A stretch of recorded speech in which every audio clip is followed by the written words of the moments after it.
Bueno, como les contaba, como les contaba un poquito y como hablaba también la profesora, estos temas son bastante importantes en temas ya sea de educación pública o en general de la educación.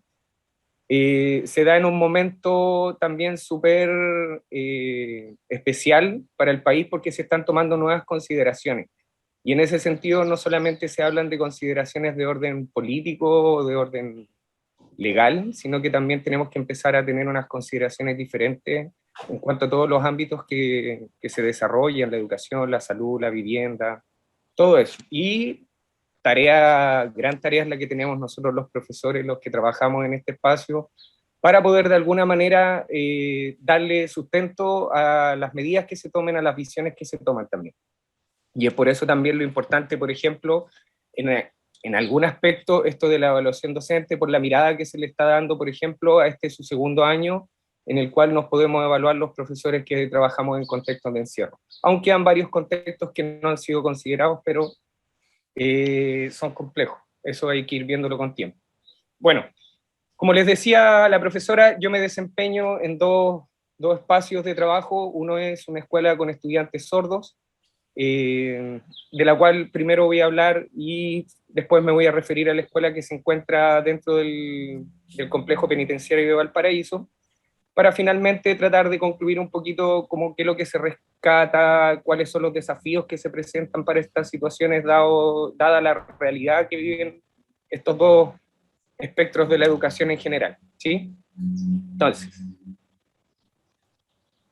en primer caso es el Centro de Estudios y Capacitación para Sordos de Valparaíso, que es una escuela regular, pero que funciona bajo algunos decretos especiales, los cuales sirven para abrir o cerrar un sistema, que en este caso es el SIGE, para poder inscribir a los chiquillos a la PSU. Quizá ese es la primera dificultad que existe, pues ellos no pertenecen al registro de estudiantes de educación regular durante todo el año hasta que llega el final de año y se abre un decreto para poder ingresarlos y realizar todos los temas. Entonces ahí ya tenemos, por ejemplo, una diferencia que se establece desde el sistema hacia la escuela. Ahora, ¿qué significa que sea un enfoque bilingüe bicultural? Significa que nosotros para poder enseñar o trabajar en esta escuela, lo primero que hacemos es aprender de una u otra forma, por llamarlo así, la lengua de señas, pues es ella la base con la que se trabaja dentro de la escuela. Se considera como la lengua materna, en este caso de los chiquillos, la lengua de señas, y a partir de eso es que uno tiene que hacer la construcción del resto de los objetivos que se plantean. Bicultural, porque se habla de que se respeta tanto la cultura de ellos como la cultura del oyente, en muchos aspectos, entendiendo de que en general, por ejemplo, las disposiciones, ya sean físicas o ya sean comunicativas, son diferentes entre un oyente y un sordo, o un ciego y un vidente, etcétera, etcétera, ¿sí? Como ustedes pueden ver aquí, bueno, ya que esta charla es muy experiencial, no hay mucho que escribir, sino que hay mucho que describir y por ende mucho que mostrar.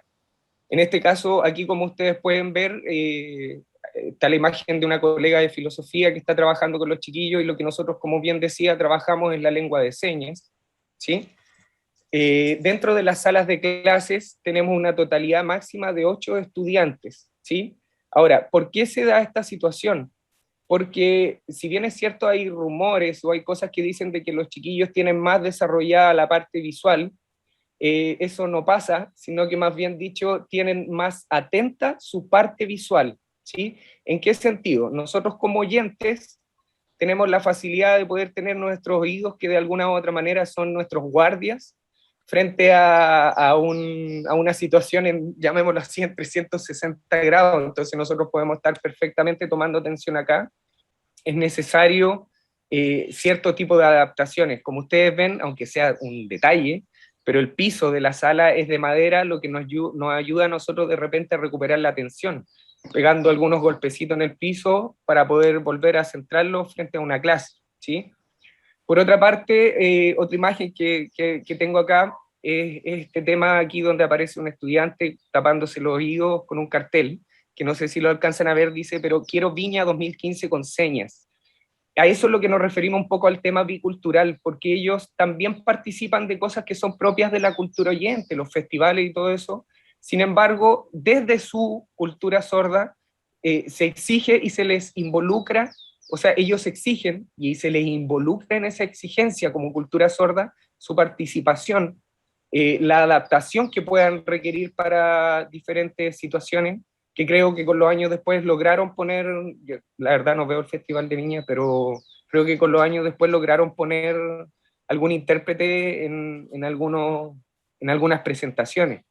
Arriba tenemos una visita, por ejemplo, a la Plaza Echaurren. Esa visita fue una visita que hicimos de manera patrimonial, mostrando diferentes puntos de Valparaíso. La visita la desarrollamos nosotros mismos los profesores. Esa es otra característica también de trabajar ahí, que uno se transforma muchas veces no solamente en el profesor de historia o en el profesor de matemáticas, sino que termina siendo intérprete, guía turístico, psicólogo, sociólogo, y lo que sea necesario en realidad para atender esta situación de los chiquillos.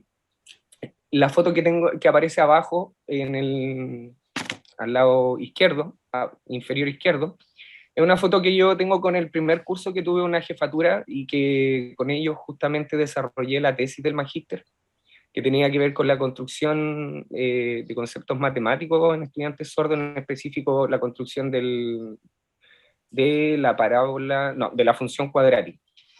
Se me estaba olvidando. La relación que se estrecha y que se forma entre estudiantes y profesores dentro es muy estrecha, es muy familiar, porque finalmente somos nosotros los profesores quizás las personas oyentes que tenemos más manejo de lengua de señas cerca de ellos, y por eso nos transformamos muchas veces tanto en psicólogos como en sociólogos, como asistentes sociales. Muchas veces no, en ningún momento nos vamos a poder trabajar en papá, o sea, transformar de papá o mamá de ellos, pero sí existe un nexo así de grande, en el sentido de que ellos no tienen más contacto, su ámbito más cercano, sus amigos, sus vecinos, no son sordos y no saben lengua de señas. Entonces, por eso quizás es un poco el acercamiento que existe entre ambos, entre nosotros y ellos. Como les decía, los profesores necesitamos, y es como una obligación, conocer de la lengua de señas. Sin embargo, y aquí es donde voy a hacer el primer hincapié, nosotros no somos intérpretes, sino que somos facilitadores.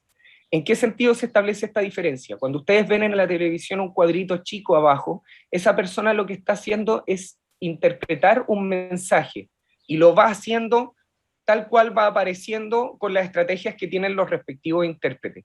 Pero ¿cuál es la diferencia con la labor de un facilitador en este caso? Que nosotros brindamos una experiencia educativa o de otro tipo, pero en una comunión con el avance que ellos van teniendo. Si entiendo, si no entiendo, si uno ve que ellos están o no entendieron el primer mensaje, entonces cambio mi forma de interpretar, y en ese sentido el cambio de forma de interpretar significa no solamente usar otra seña, sino que cambiar otra estrategia para poder mostrar lo que yo finalmente quisiera trabajar. Otra situación que también es bueno considerar dentro del centro es que la mayoría de sus estudiantes llegan no desde un principio, es decir, no inician su educación como primero básico, segundo básico, sino que llegan tardíamente, quinto básico, sexto básico, después de un periodo largo de frustración en diferentes colegios, entendiendo de que cuando las personas, las familias, llega un hijo sordo, termina finalmente primero tratando de rechazar o no lo acepta, y cree o de alguna manera tratan de hacer de que él se vuelva una persona oyente. ¿Cómo? Exponiéndole con personas oyentes, mandándolo a colegios donde hay personas oyentes, pensando que así va a ser.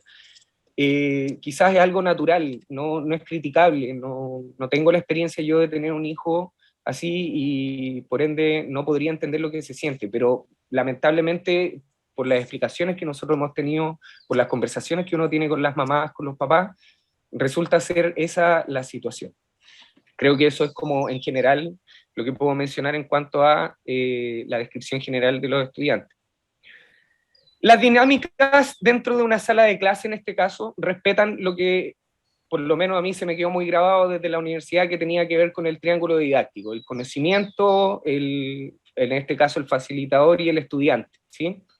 Voy a hacer harto hincapié porque esto tiene mucho que ver con las dinámicas o las soluciones que se entregan por parte de la institución, de la institucionalidad o del Estado, cuando uno habla de inclusión, para el caso de los chiquillos sordos.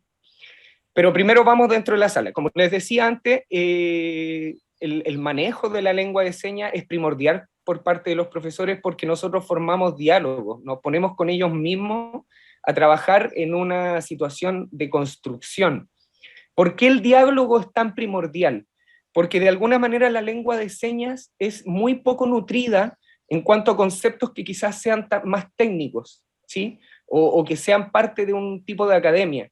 La lengua de señas es de un carácter experiencial enorme. Es decir, lo que yo siempre he puesto el ejemplo, es muy posible de que en un pueblo que esté ubicado en la mitad del desierto, en el norte, y donde hay una persona sorda, esa persona sorda no va a conocer la seña de Cochayuyo, por poner un ejemplo. Más sí, una persona que vive a nivel del mar, que es sorda, sí la va a tener, porque tiene contacto con el Cochayuyo. Hasta que la persona no baje desde el desierto, vaya y pruebe un Cochayuyo, ahí va a empezar a preguntar, y lo más seguro es que él, solo, le va a asignar una seña al Cochayuyo. Si logra encontrarse con otros sordos, bueno, va a sociabilizar y le van a explicar y perfecto, ahí van a hacer la seña del Cochayuyo para él. Entonces, el tema esto de lo experiencial es fundamental, porque estamos hablando no solamente de construir conocimiento, sino que también estamos hablando de nutrir la lengua de señas, ¿sí? Por otra parte, y en ese mismo sentido, también el trabajo realizado entre ellos mismos. Una vez que ya se trabaja o se maneja de alguna manera un determinado concepto, por llamarlo así, esta persona, estos chicos van a empezar a trabajar y a desarrollar, y por lo menos varios de nosotros los profesores los exponemos a que ellos resuelvan conflictos, que dialoguen, que utilicen esto nuevo que se ha trabajado, ¿sí? Por otra parte, también mencionando el tema de lo experiencial, aquí voy a mencionar dos experiencias que tuvimos, por ejemplo, junto con el profesor Oscar, que una vez los chiquillos preguntaron sobre la diferencia entre el vapor y la lluvia, o el vapor y ¿cómo era la vaguada costera que llega aquí a Valparaíso? Entonces, ese día, tanto el curso de él, que habían pocos chiquillos, más mi curso, empezamos a trabajar los estados del agua, pasamos de usar el hervidor al baño a ver cómo caía, nos fuimos al refrigerador del baño, después nos fuimos a la pasarela que estaba aquí antes en Bellavista, en Valparaíso, a mirar la vaguada costera, a sentir cómo llegaba, cuál era la diferencia entre la vaguada costera y el vapor, etcétera, etcétera. Y así un sinfín de cosas que nos hacen de alguna manera tomar contacto con esto, de lo que ellos quieren aprender. Ahí abajo tengo una imagen de unos chicos que estuvimos trabajando nosotros el tema de la razón áurea y lo que significa esta razón, por ejemplo, en temas de la perfección o de lo bonito. Entonces, lo que se me ocurrió trabajar fue como para que ellos visualizaran como lo bonito de un movimiento algo bonito, de hecho, en ser así, de simple, fue construir la espiral logarítmica a partir de la sucesión de Fibonacci, ¿sí? O sea, la serie de los números, ¿sí? Ya se me olvidan, llevo tanto tiempo fuera de esto. Pero el tema es que a partir de eso la construcción por cuadraditos lo fuimos estableciendo y ellos mismos fueron dándose cuenta cómo después con el compás podían lograr esta perfecta curva que se iba ampliando y etcétera, etcétera. Entonces, vuelvo a repetirlo, tiene que ver fundamentalmente con el tema de la experiencia. Otra experiencia que también manejamos y que ahí lo recuperamos un poco del trabajo que realicé en algún momento, mucho tiempo atrás, con Daniela Soto, una compañera de la universidad, y que tenía que ver con la experiencia del tema de los gráficos. ¿Cómo trabajábamos este espacio? Nosotros lo trabajamos de alguna manera, por ejemplo, con música, con parlantes gigantes, donde uno les subía y les bajaba la voz, o sea, les subía y les bajaba el volumen, esperando de que ellos algún momento tuviesen esa sensación aquí en el pecho, porque se tiraban arriba de los parlantes, para poder dibujarla. Entonces les decía, traten de graficar eso, pero ¿cómo graficar? Dibujar. ¿Cómo, profe, dibujo? Lo que ustedes quieran. Y a partir de eso fue que se trabajan las experiencias de comparar elementos. Si yo quiero graficar, ¿qué significa esto? Porque ellos mismos decían, no, es que aquí en este momento tú me subes el volumen y yo ¡ah! Como que salto. Entonces todo eso tratan de dibujarlo. Todo eso es lo que rodea más o menos lo que es una dinámica dentro de una sala de clase, para poder finalmente construir de alguna manera un concepto, un objeto matemático. Ahora, las dificultades que se presentan es quizás la lentitud con la cual yo puedo avanzar dentro de un currículum, ¿sí? Porque aquí no estamos hablando de elementos que les sean familiares, que ellos puedan recuperarlo para poder construir, sino que estamos hablando de construir completamente, interpretar cosas y entregarlas de alguna manera una nueva forma, un nuevo registro para ellos, ¿sí? Ahora, cuando yo partí, hablé del famoso triángulo didáctico y lo que significan las medidas institucionales respecto a lo que es la inclusión. Cuando uno habla de los estudiantes, colocarlos en cursos de oyente y colocar a un intérprete al frente, el triángulo didáctico se rompe, porque ya no hay un solo facilitador, porque está el profesor y está el intérprete. Entonces, cuando uno es profesor y uno lo sabe, uno juega con la explicación y juega con lo que está trabajando en una pizarra y juega con lo que estás hablando y con las opiniones, etcétera, etcétera. Pero ¿qué es lo que pasa en el caso de los chiquillos sordos? En el caso de los chiquillos sordos le están poniendo atención a lo que está hablando el intérprete. Y si es que el profesor no tiene el cuidado de haber dicho algo y al mismo tiempo mencionado algo de la pizarra, se perdió el estudiante esa triple explicación de una sola herramienta.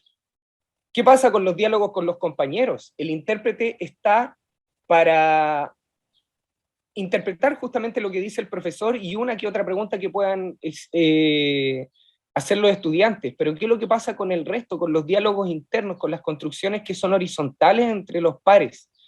Todas esas experiencias se pierden cuando uno tiene un estudiante dentro de un estudiante integrado dentro de un curso de oyentes.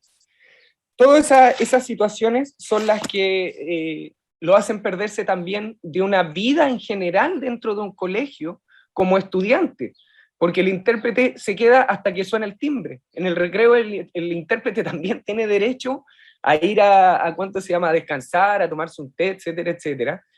Y el estudiante queda ahí. Si no tiene a quien con contacto, no tiene con quién comunicarse. Y la comunicación es súper difícil. Nosotros tenemos varios estudiantes que se han ido del colegio porque van a ir a un colegio con inclusión felices, porque van a poder compartir, etcétera, etcétera, y al siguiente año ya los tenemos de vuelta, pero con la frustración de no haberse podido comunicar y de haber tenido finalmente una mala experiencia en ese ámbito.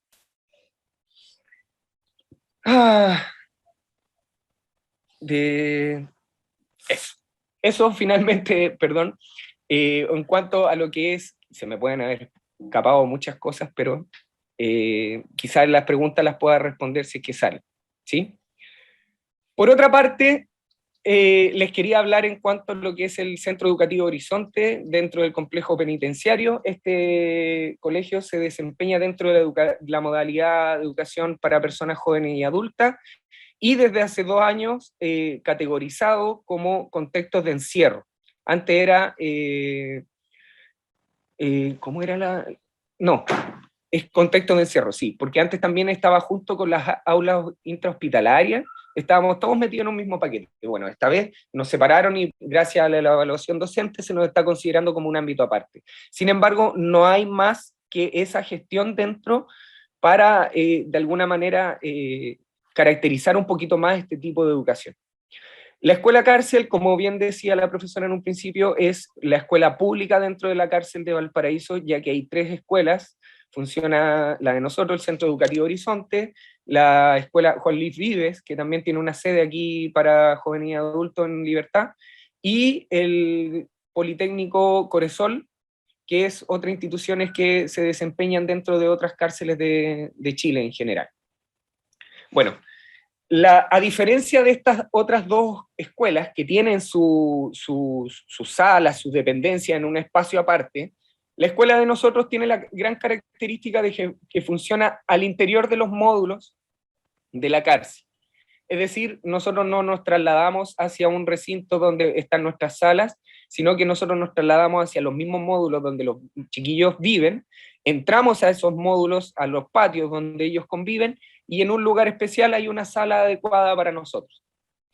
De ahí vamos a explicar un poquito lo que conlleva esa situación, los riesgos que se exponen y los riesgos que uno definitivamente no se expone por las realidades que existen allá adentro. La educación dentro de una escuela, dentro de una cárcel, está asegurada gracias a un convenio que existe entre Gendarmería de Chile, el Poder Judicial y el Ministerio de Educación. Ellos tres son los que de alguna manera aseguran el respeto del derecho a la educación. Sin embargo, algunas dinámicas o cómo esto quedó de alguna manera establecido son las problemáticas que nosotros tenemos que afrontar junto con la realidad de lo que significa la cárcel, ¿sí? Bueno, aquí hay unas imágenes, la escuela de nosotros es bastante activa en cuanto a temas, porque tenemos nuestros temas personales que no son considerados ni siquiera dentro del colegio de profesores, y menos dentro del Ministerio de Educación.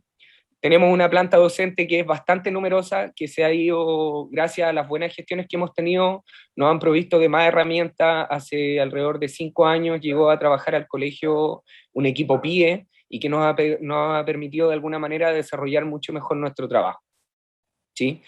Se trabaja en conjunto con Gendarmería, pero netamente por temas de una cuestión de infraestructura, por llamarlo así. No así como sucede en otras cárceles, que hay otra situación, entendiendo de que este es un complejo penitenciario. ¿Qué significa complejo penitenciario? De que tengo varias unidades adentro. Tengo personas que están detenidas, imputadas, que están detenidas ya cumpliendo un castigo. Tenemos módulos de alta seguridad, que son las personas que llegan ahí detenidos por diferentes contextos sumamente importantes. Tenemos un centro de detención y también de cumplimiento femenino, un centro de estudio y trabajo subcerrado y uno semiabierto, y un centro de tratamiento y drogas. Todo eso se encuentra adentro del complejo penitenciario, por ende estamos hablando de casi una ciudad completa metida dentro de este complejo. Ya, la principal barrera que nosotros lamentablemente tenemos que enfrentar como profesores que trabajamos dentro de este ámbito tiene que ver con el término de la prisionización. ¿Qué vendría a ser la prisionización? Son todos los efectos que significan estar dentro de una cárcel. Son todo desde lo que significa vivir bajo constante violación de derechos humanos por parte de Gendarmería, la exposición de la vida, las rutinas demasiado establecidas y básicas, por alguna manera, la falta de conductas que se empiezan a perder por el tiempo que uno lleva dentro de la cárcel. Y por ende, si disminuyen las conductas, también nuestros objetivos y nuestras necesidades también se disminuyen y se transforman y se normalizan de alguna manera. Ahora, esto de la prisionización no solamente lo viven quienes están dentro de la cárcel, sino que también lo viven las familias de quienes están dentro de la cárcel, ¿sí? Entendiendo de que de alguna manera todos los efectos, que andar a las paradas de qué hora es la visita, la preocupación de que si sale las noticias que hubo un allanamiento, que hubo una muerte. Entonces finalmente se dispone todo un sistema en función de una sola persona que se encuentre privada de libertad. Como les decía, dentro de la sala de clases que se encuentran los módulos, uno podría decir, bueno, ¿y qué pasa con las peleas, con los posibles motines y todo eso? Desde mi experiencia, por lo menos en estos 7 años, yo puedo decir de que quizás dentro de un complejo, de una cárcel, no exista algún funcionario que reciba más respeto que los profesores, ¿sí? En ese sentido. ¿Por qué? Porque de alguna manera lo que he llegado a concluir con el tiempo es porque somos de las personas que van allá adentro, de los pocos que no les vamos a exigir, ¿sí? No les vamos a exigir una conducta intachable, no les vamos a exigir que hablen o no hablen de una manera, no les vamos a exigir algún tipo de conducta que es propia de alguna manera de estar dentro de la cárcel, o no le estamos, de alguna manera, como decimos nosotros, paqueando cuando andan con el teléfono, o cuando no pueden asistir a clase por X motivo. Una experiencia súper cercana que tuve antes de ayer, no, mentira, ayer justamente, que tenía que ir a hacer clase justamente con el curso con el que voy a hacer la clase grabada de la evaluación, y que íbamos avanzando piano, piano, y resulta que el módulo en el que ayer estaba, al parecer iba a estallar algún tipo de conflicto, porque cuando fui a sacar a los chiquillos dentro de la sala, o sea, del módulo, para poder llevarlos a otro lugar, porque se está dando esto por el tema de pandemia, los chiquillos llegaron todos a la reja y me dijeron, profe, y me miran con esa cara, lo siento, no puedo salir. Y así fueron todos los estudiantes. Y uno entiende por qué pasa eso. Porque ellos finalmente no son ellos solos, sino que ellos son partes de una carreta, de un grupo. Y ese grupo o esa carreta se defiende y viven y conviven, subviven, sobreviven, todo lo que se puede hacer dentro de la cárcel juntos. ¿Sí? Entonces, ellos están a la disposición finalmente de esto y no son unos entes independientes que puedan elegir o no elegir participar de una u otra manera de las dinámicas propias de una cárcel. ¿Sí? En ese sentido, uno lo entiende, ya así, tranquilo chiquillos, cuídense, y media vuelta, y era la clase, y no se puede continuar más adelante producto de esa situación. Ahora, este mismo sentido o esta situación de los chiquillos, lo que los llevó a estar ahí, para ellos también significa una rabia contra una sociedad, una rabia contra un sistema. Reconocen que ellos abandonaron tempranamente o que fueron excluidos del sistema educativo tempranamente por ABC de motivos que incluyen, por lo general, delinquir. Por ende, partieron desde muy temprano metidos dentro de un sistema que los comienza a normar de esta forma, que es castigo, es punitivo. Entonces ya pierden de alguna manera el interés por todo lo que pueda suceder afuera y se dedican netamente a poder seguir subsistiendo dentro de este camino que eligieron. Sin embargo, uno puede rescatar esto y es a partir de ahí desde donde uno puede hacer un trabajo, llámese curricular, por alguna manera. Es prácticamente imposible lograr el currículum completo, por lo mismo que les decía al principio, se transforma, sus patrones de conducta se vuelven básicos, por ende, y a medida de que el currículum se va de alguna manera abstrayendo, genera, o volviendo más abstracto, genera mayor frustración en los estudiantes y aquí viene el tema, la educación no es una prioridad para ellos, sino que más bien dicho una herramienta para obtener un beneficio, y eso es por regla, y por eso yo les decía el tema del convenio. Porque, por ejemplo, para ellos poder optar a visitas conyugales, a, no sé, a poder cambiar de módulo, a poder tener derecho a salir a jugar a la pelota, etcétera, etcétera, tienen que tener conducta, y uno de los puntos de conducta es la escuela. Ellos se asegura de alguna manera con la matrícula dentro de una escuela, pero no se verifica a través del tiempo de la estadía en ella o la presencia o qué tanto asiste comprometidamente. Porque de alguna manera, y esto es realidad, pero no está escrito, a uno como profesor lo expone frente a la situación de ellos, porque ellos la escuela les conduce un beneficio, y si yo voy a ir y los voy a condicionar y les voy a quitar el beneficio o los voy a perjudicar con ese beneficio, ellos no van a entender, el sistema me perjudicó, es el profe el que me perjudicó, y de ahí de alguna manera uno lo expone a una situación en diferentes grados de dificultad puede llegar a ser, ¿sí? Otra situación que uno se expone trabajando dentro es este tema de los famosos allanamientos, que uno está dentro de una sala de clase, dentro de un módulo, y repentinamente entran los gendarmes y realizan allanamientos. En ese sentido se pierde mucho material, los cuadernos son los primeros que vuelan, los chiquillos producto de esto sufren un desgaste emocional que los sacan finalmente de todo el día de escuela. Si tienen un allanamiento temprano no quieren ir. En base a eso se han adoptado medidas por parte del colegio de, por ejemplo, adoptar actividades posteriores a un allanamiento, por ejemplo, posteriores a una riña, posteriores a la visita de familiares, entendiendo que eso también afecta a la parte emocional, ¿sí? Trabajamos hace poco con los chiquillos el tema de, me estaba acordando, se me había olvidado mencionarlo, el tema del promedio, y lo trabajamos en base al hecho de las medidas que se toman en Quintero. para decretar las preemergencias, porque ahí se habla, según la normativa, habla de que las preemergencias se decretan por las mediciones promedio de 1 hora. Entonces empezamos a jugar con los promedios y esto de subirle el mal promedio al principio de esa hora, bajarle extremadamente el promedio de esa hora y nos damos, o sea, los valores, y nos damos cuenta de que llegamos a un promedio que está dentro de la regla. Sin embargo, ya estuvimos 20 minutos contaminando, siendo que los doctores mismos dicen que la exposición al azufre por más de 10 minutos ya es nocivo a largo plazo.